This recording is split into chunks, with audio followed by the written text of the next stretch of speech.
I know 2 different ways to do roller sets. Let's go over both of them. One is under and one is over. This is the wig we're gonna use today. She comes pre-braided. To keep things as simple as possible, blue side is gonna be over, pink side is gonna be under, and then we'll just see which side we like better. Whew, I had to take my jacket off. It is 90 degrees outside. Let me put my melt band on so we can get started. I hope this hair holds a curl. It's very silky, so I'm just gonna use a bunch of hairspray and pray that it holds long enough. So let's start with this piece in the back.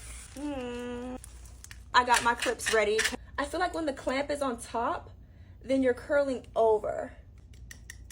We're gonna roll it over. So let me show you the direction once this curl cools a little bit.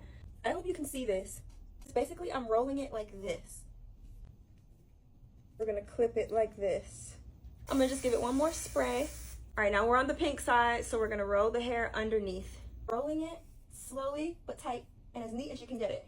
Now that we're done, I'm just gonna spray all the hair and I'm gonna let this sit while I do my makeup.